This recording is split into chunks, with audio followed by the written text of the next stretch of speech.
కేసీఆర్ ఉదయం పొలం బాట, సాయంత్రం ప్రజలతో మాట. నేటి నుంచి 17 రోజుల పాటు కేసీఆర్ బస్సు యాత్ర. లోక్సభ ఎన్నికల ముందు కేసీఆర్ సీరియస్ అంశాలను సీరియస్‌గానే వెళ్ళాలి అనే భావనను పార్టీ నాయకుల్లో, కార్యకర్తల్లో కలిగిస్తున్నారు. కేసీఆర్ ఎండలు ఎక్కువున్నాయి, అయినప్పటికీ వెళ్ళాల్సిందేనని సిద్ధమవుతున్నారు.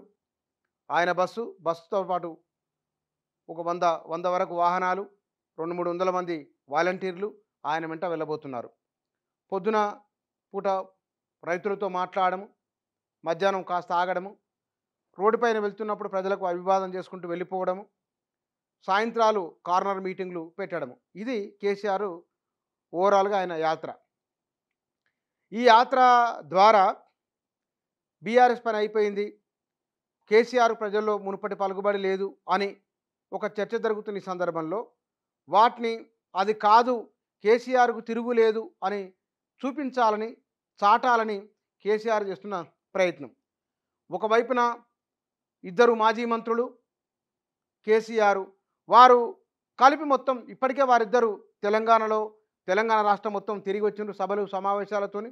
ఇప్పుడు కేసీఆర్ వెళ్ళిపోతున్నారు. ఈ యాత్ర ద్వారా బీఆర్ఎస్ పూర్వవైభవాన్ని తీసుకుంటుందని, క్షేత్రస్థాయిలో ఉన్న నాయకులు, కార్యకర్తలు వారొకసారి మళ్ళీ కదిలించి ప్రజలను పోలింగ్ బూత్ వైపు తీసుకొని వస్తుందని, లోక్సభలో అత్యధిక స్థానాలు గెలుచుకుంటుందని బీఆర్ఎస్ నాయకులు చెప్తున్నారు. సరే, బీజేపీ, కాంగ్రెస్ల బలాలేమిటి, బలహీనతలు ఏమిటి పక్కన పెడితే కనుక ఇవాళ బీఆర్ఎస్కు అత్యంత బలం కేసీఆరే. ఆ కేసీఆరే ప్రజల్లోకి వెళ్తున్నారు కాబట్టి ఇవి తమకు లాభిస్తుంది, అనుకూలిస్తుందని పార్టీ శ్రేణులు ఉత్సాహంతో ఉన్నాయి. పైగా ఆయన ఒక టీవీ ఛానల్లో 2 గంటల పాటు వివిధ అంశాలపైన మాట్లాడము, అవన్నీ కాంగ్రెస్ పార్టీ గడిచిన 2-3 నెలలుగా విస్తృతంగా ప్రజల్లోకి తీసుకొని వెళ్ళింది. కేసీఆర్ కరెంటు మీద అప్పులు ఎక్కువ చేసిందని, కేసీఆర్ కట్టిన ప్రాజెక్టు కూలిపోయిందని, కేసీఆర్ ఇచ్చిన మిషన్ భగీరథ ట్యాంకులో నీళ్లు లేవని, ఈ విషయాలని ప్రజల్లోకి విస్తృతంగా తీసుకొని వెళ్ళింది. వాటికి, ఆ సవాళ్లకు కేసీఆర్ 2 గంటల పాటు సుదీర్ఘమైన సమాధానం ఇవ్వడం, ఆ సమాధానం ఇచ్చిన తర్వాత ప్రజల్లోకి ప్రత్యక్షంగా వెళ్ళడము.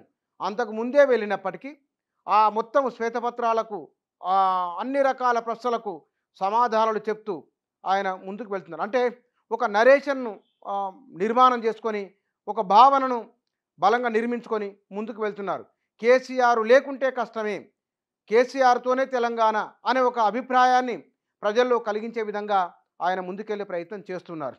అయితే ఇందులో ఇప్పటికిప్పుడు లేదా మొన్ననే అసెంబ్లీ ఎన్నికల్లో ఓడిపోయింది బీఆర్ఎస్ కాబట్టి కేసీఆర్ విషయంలో మధ్యతరగతి ఎట్లా ఉన్నారు, ఆయన వ్యవహార శైలి మారిందా లేదా, పోయిన ఎన్నికల్లో బీఆర్ఎస్ ఓడిపోయింది అభివృద్ధి చేయక కాదు, పథకాలు పెట్టక కాదు, అది ప్రజలకు కేసీఆర్కి ఎక్కడో సంబంధాలు తెగిపోయినాయి. ఇక్కడ మంత్రులు, ఎమ్మెల్యేలు ఒక అంశం, స్వయంగా కేసీఆరే ప్రజలతో ఉన్న, తెలంగాణ ప్రజలు ఓన్ చేసుకున్న, తమ నాయకుడని భావించిన వారికి తమలో ఒకరు అని భావించిన ప్రజలకు కేసీఆర్ ఎక్కడో దూరమైనరా అనే ఆ భావన కూడా చాలామందిలో ఉన్నది. ఆయన దూరమైన కారణంగానే ఆ ప్రభావం పడింది. ఈ విషయాన్ని పార్టీ గుర్తించిందా లేదా అనే అంశం ఒకటి. గుర్తించారు కాబట్టే కేసీఆర్ మళ్ళీ ప్రజల్లోకి వెళ్తున్నారు అనే ఒక చర్చ కూడా ఉన్నది.